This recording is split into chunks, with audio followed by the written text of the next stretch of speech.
Mesdames, Messieurs, bienvenue sur ce plateau. Nous vous présentons aujourd'hui la page sport. Donc, au programme, nous vous proposons du foot avec les rencontres de cette fin de semaine, mais aussi les résultats des rencontres de la semaine dernière. Du basket avec les résultats des rencontres de la semaine dernière et des rencontres de cette fin de semaine.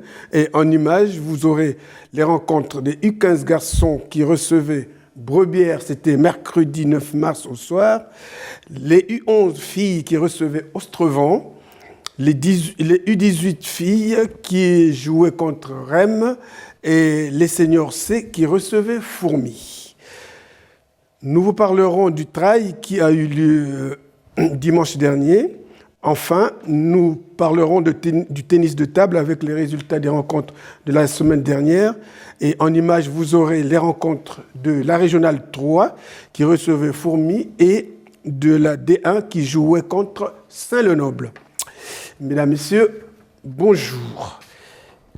Alors, nous allons commencer par le foot. Nous allons commencer par le foot en vous donnant les résultats des rencontres de la semaine dernière. On enregistrait donc la victoire 3-0 des U10A à Arleux, victoire 5-0 des U13A contre Viely-Kévy. Les U13B l'ont emporté par forfait contre Viely. Match nul 1-1 en U11 contre Somme. Défaite 6-2 des U11C contre Walincourt. Victoire 2-1 des seniors à Neuville-Saint-Rémy. Match comptant pour le challenge des 100 ans du district. Ce qui nous amène à vous parler donc des rencontres de cette fin de semaine, à savoir samedi à domicile, les U10A.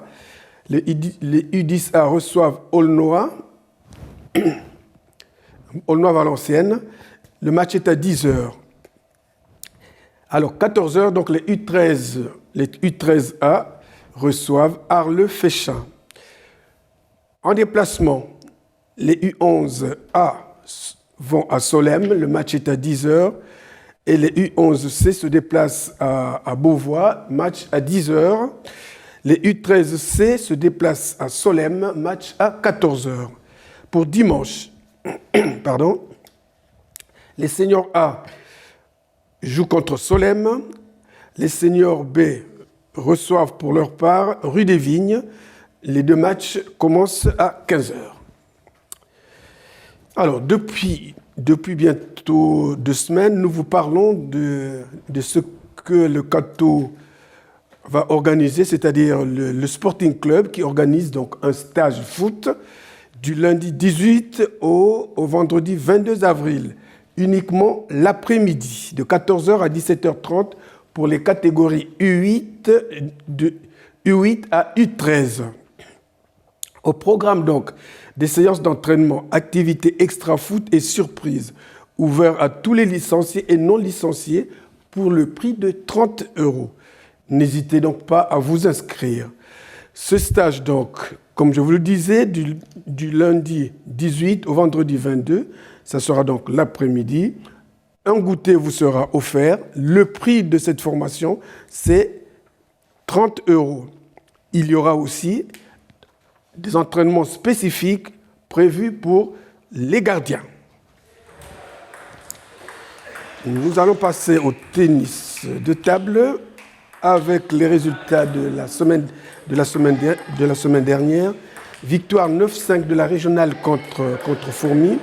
Victoire 12-2 de la D1 contre Saint-Lenoble. Défaite 12-2 de la D3 contre Proville. Victoire 7-3 des jeunes à Cambrai et défaite 12-2 de la D1 à Ferrières-la-Grande. Toujours pour vous parler du tennis, nous sommes allés au Palais des Sports où se déroulaient donc les rencontres de la Régionale 3 contre Fourmi et la D1 contre Saint-Lenoble. Nous avons assisté à des matchs très corsés pour ne parler que de la Régionale 3. Les échanges furent un régal. Vivez-les comme si vous étiez Reportage Claude Delcourt et André Bianco. Moi c'est Thomas, 21 ans, je joue au club de Fourmi depuis l'année dernière. Match très serré, je pense que ce qui a joué c'est les doubles. Bon, on perd à la belle, mais je pense qu'ils ont mérité leur victoire aussi. Il y a 5 équipes au total. Niveau classement, c'est Anthony Mougel qui était le plus fort, hein, il est 15. Après, il y a nous qui suivons, moi qui est 11, Aurélien qui est 11 et puis Stéphane qui monte petit à petit qui est 9 pour l'instant. Un bilan plutôt positif pour nous. En R3, nous recevions Fourmi. Fourmi qui avait 2 victoires, je crois, c'est ça, et une défaite. Et, on n'avait qu'une victoire, nous, de notre côté. Match très serré jusqu'au bout. Nous gagnons 9-5, mais ça aurait pu tourner en leur faveur. Donc un très bon dimanche, puisque la D1 qui, je l'espère, va accéder en R4 en fin de saison, a gagné 12-2 sans problème. On gagne la semaine dernière à Bavet, donc ça nous a fait énormément de bien. On prend une belle volée à Onin, 13-1. Le premier match, on aurait dû le gagner contre Saint-Quentin. Donc avec 2 victoires sur 4 matchs, on s'en sort pas trop mal. J'espère qu'on va réussir à se maintenir. Ça c'est un match qui s'est passé dans de très bonnes conditions, donc j'espère qu'on pourra se maintenir, mais je souhaite également que Fourmi puisse se maintenir rapidement. Et nous allons passer cette fois au basket. Pour vous donner d'abord les résultats des rencontres de la semaine dernière. Alors, victoire des U15, des U15 garçons, 61-26 contre Brebière.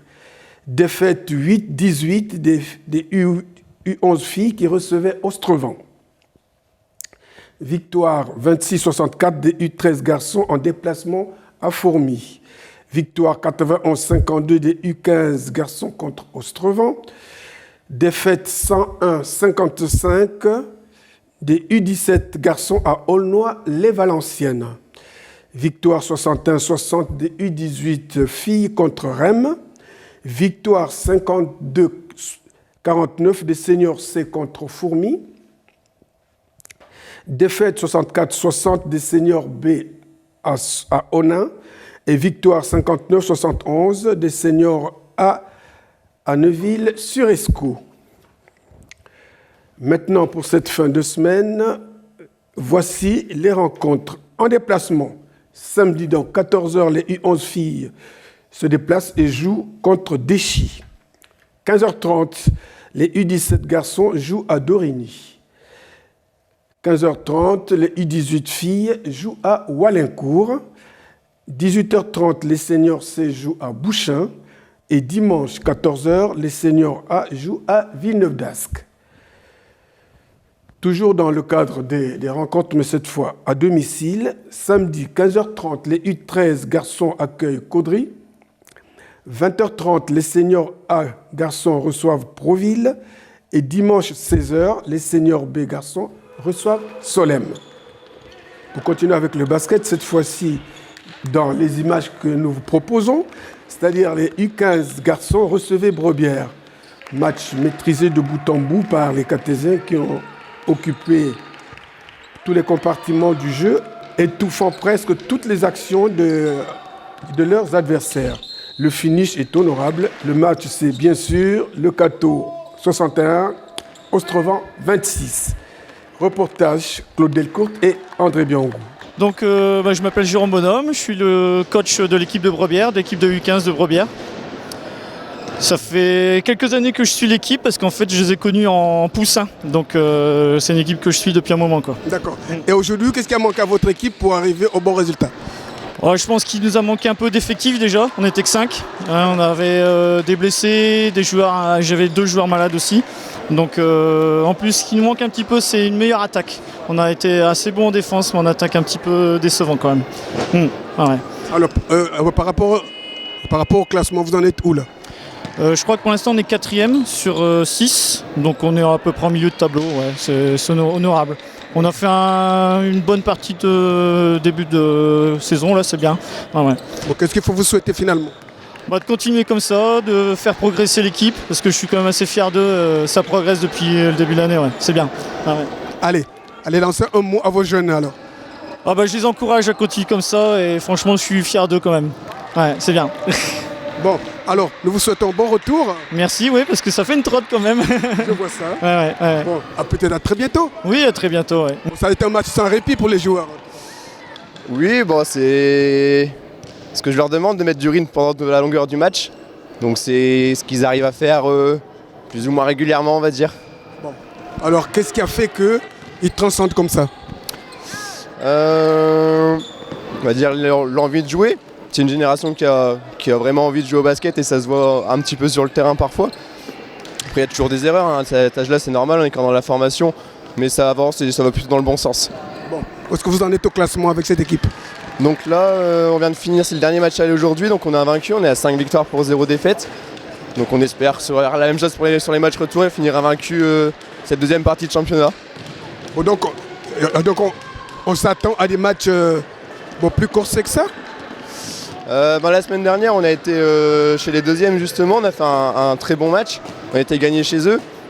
Donc on espère, si les matchs peuvent être faciles parce on se les rend faciles, ce sera une bonne chose. Après si les matchs sont plus compliqués, il faudra être capable d'aller les chercher aussi.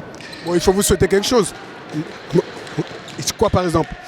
Que les joueurs prennent toujours autant de plaisir sur le terrain. Et si avec le plaisir les victoires suivent, ce sera vraiment parfait. Allez, nous vous le souhaitons alors. Hein. Merci.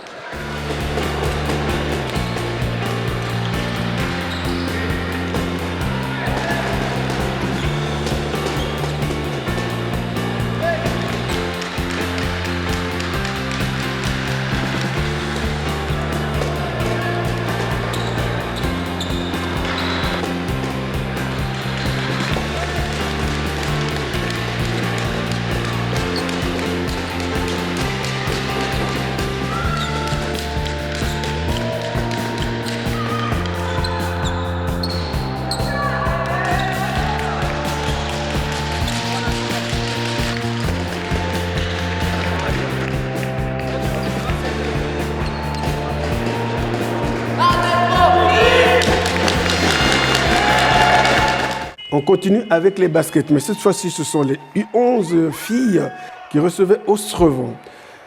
Une équipe qui avait écrasé les petites cartésiennes par un lourd score d'au moins 100 points. Le retour a démontré que les cartésiennes ont mûri et compris la tactique de leurs adversaires. Malgré tout, ces cartésiennes ont été quand même battues, mais cette fois de 18 points pour Ostrevon et 8 pour le Cateau.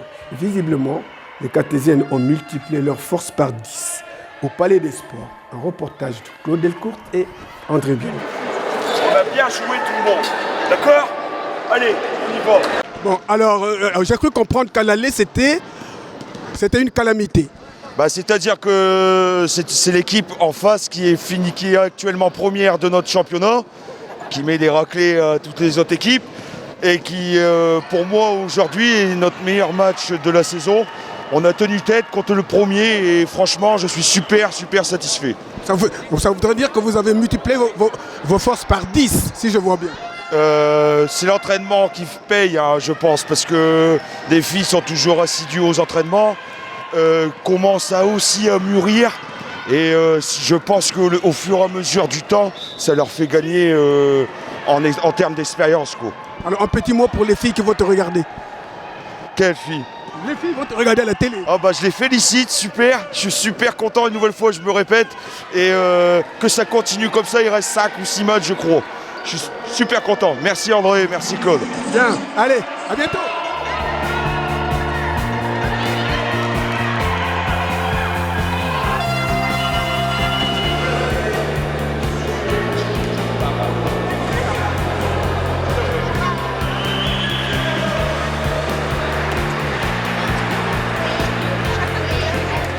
Maintenant, nous allons vous parler des U18 filles qui jouaient contre Rennes.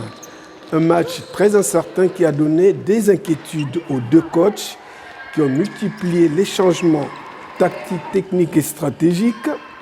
Le score très étriqué explique l'implication des deux équipes dans le match. Le Cateau 61, Rennes 60. Reportage Claude Delcourt et André Biangou. Bonjour, je suis Jeanne et je suis coach adjointe et capitaine de l'équipe. Bon, alors, à quoi vous attribuez votre défaite d'aujourd'hui? C'est dommage, on aurait pu le gagner. À l'aller, on aurait pu le gagner aussi. On a une belle équipe. On aurait dû le gagner, c'est dommage. Bon, alors, qu'est-ce qui vous a manqué aujourd'hui justement? On n'est pas rentré dans le match assez vite. On aurait dû être dedans dès le début. Et quand on parle du classement, vous en êtes où là? Bah là, la deuxième place, ça risque d'être compliqué, donc on va viser plutôt la troisième, ce qui est pas mal aussi. Bon, qu'est-ce qu'il faut vous souhaiter finalement? Des victoires. Allez, nous vous souhaitons des victoires et puis nous vous souhaitons bon retour. Merci, vous aussi, bonne journée, au revoir. Merci. Je m'appelle Perrine et je fais partie de l'équipe du Cato, de cadettes. D'accord. Et voilà.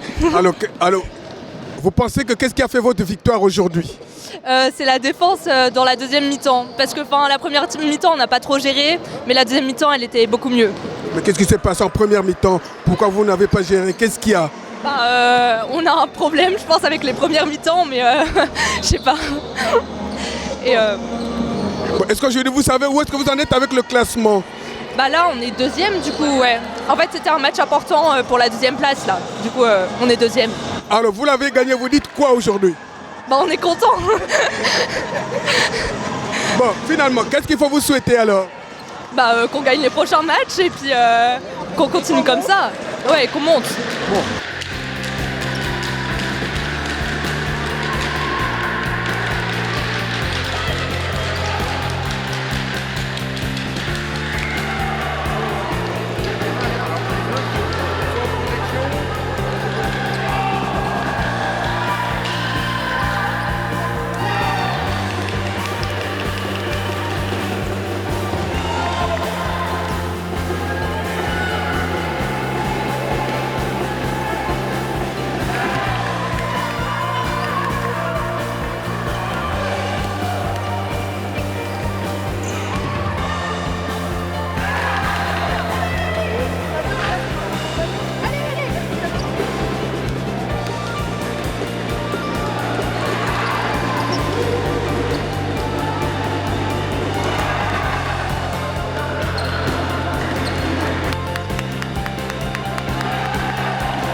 Enfin, en soirée donc, les seniors C recevaient Fourmi. Les Cartésiens se sont présentés à 5, ont joué tout le match sans remplaçant. Les adversaires ont pris souvent l'avantage, mais c'est la fait qui justifie les moyens, dit-on. Résultat, le Cato 52, Fourmi 49.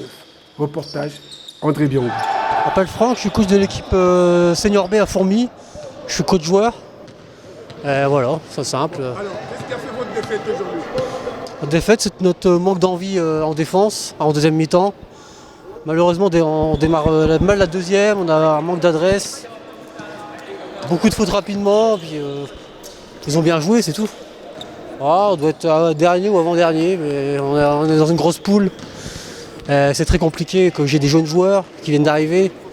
L'équipe est toute nouvelle, alors j'attends surtout ce qui progresse et ce qui prennent du plaisir sur le terrain. Qu'est-ce qu'il faut vous souhaiter alors? Une bonne fin de championnat et j'espère que mes joueurs vont se défoncer encore plus jusqu'à la fin. On a été soudés, on a fait un très beau match. On a été courageux parce qu'on n'était que 5. On a loupé beaucoup de paniers, mais on a été courageux et fort en défense. Ouais, mais après avec l'âge, les rhumatismes, c'est le lendemain où ça parle, quoi. Donc là, à 5, c'est un peu plus compliqué, mais il y aurait 2 joueurs de plus, c'est bien, quoi. C'est notre deuxième victoire cette année. Une contre Fourmi, une contre Solem ou Manière. On est en fin de classement, mais bon, une année de transition au niveau des joueurs. Et beaucoup d'absents. Donc on repartira mieux l'année prochaine. On va finir la saison tranquillement.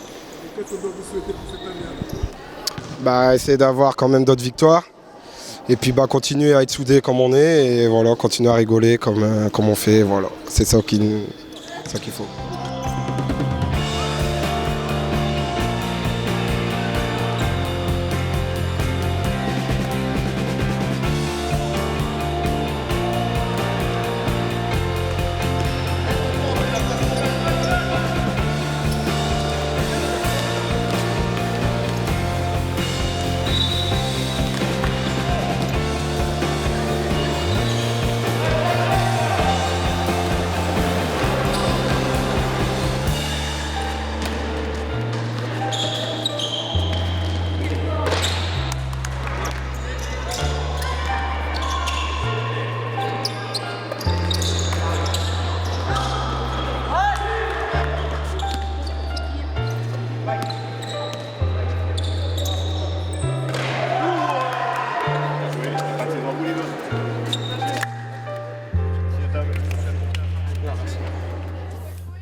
Et maintenant, nous allons vous parler du trail des écureuils. Le trail des écureuils a eu lieu dimanche 13 mars 2022. Donc, à la manœuvre, Julien et les écoliers qui se sont donnés à fond pour la réussite de cette manifestation. On pouvait lire sur les visages des participants le bonheur et la joie. C'était du tout-terrain avec des points de ravitaillement où des participants exprimaient le plaisir qu'ils ressentaient à participer à ce trail un dimanche matin. Reportage, Claude Delcourt et André Blanc. Alors moi c'est Julien, je suis parent d'élèves des enfants de Catillon. Je suis mari aussi d'une institutrice qui est à l'école à Catillon. D'accord. Alors qu'est-ce qui se passe ici aujourd'hui pour qu'on se retrouve avec tous ces jeunes-là ? Il y a à peu près 3 ans, on a eu l'idée de faire un trail ici dans le Bois-l'Évêque. Donc il y a 2 ans, elle n'a pas eu lieu à cause du Covid, on a dû l'annuler la veille. Et donc là, c'est la première édition. On est parti pour... les coureurs sont partis pour un 20 km dans le bois. Il y a un 13 km aussi. Et après, il y a une marche de 5 km. Et les enfants qui vont courir vers midi le 1 km ici à l'intérieur de la pâture. D'accord, donc oui. Et ils vont courir ici où nous voyons les... Les enfants, oui, ils restent ici, oui. D'accord. Et vous savez ça fait 1 km tout ça? Il y a 500 mètres, ils vont faire 2 tours. D'accord, ok. Bon. Alors, est-ce que vous voulez vous présenter? Allez. Bonjour, je m'appelle Lali, j'ai 9 ans. Et je suis dans l'école de Catillon. Eh bien voilà. Allons-y, et toi? Bonjour, je m'appelle Adam, je suis dans l'école de Catillon et j'ai 9 ans. Ok. Bonjour, je m'appelle Pauline, j'ai 11 ans et je suis dans l'école de Catillon. D'accord. Bonjour, je m'appelle Ethan, j'étais dans l'école de Catillon. À la suivante. Bonjour, je m'appelle Manon, j'ai 8 ans et je suis dans l'école de Catillon. Bon, est-ce que ça veut dire que vous allez courir aussi? Les enfants, ils sont dans l'organisation. Ah, voilà, d'accord. c'est eux qui organisent et il y a des adultes qui sont juste derrière eux pour les aider, pour les dossards, pour le ravitaillement. Il y a des enfants un peu partout sur le parcours pour les ravitaillements. C'est eux qui ont géré un peu tout et on les a juste aidés à faire le truc. Bon, c'était compliqué à faire ce travail-là que vous avez fait? Non. Non? Est-ce que vous pensez qu'aujourd'hui vous allez faire du beau travail parce qu'il y a du soleil là? Oui?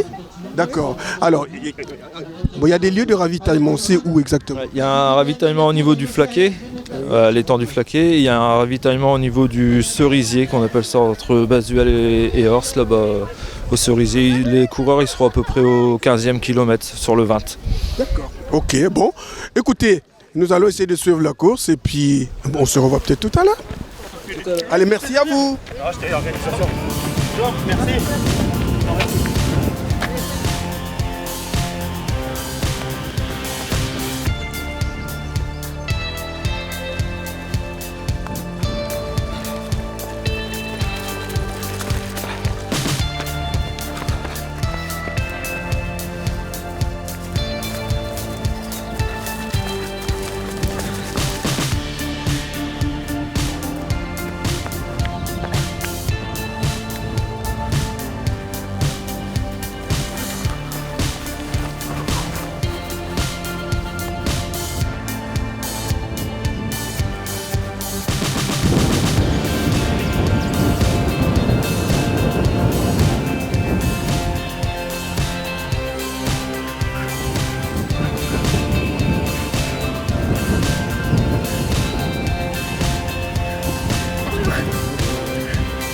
Merci monsieur.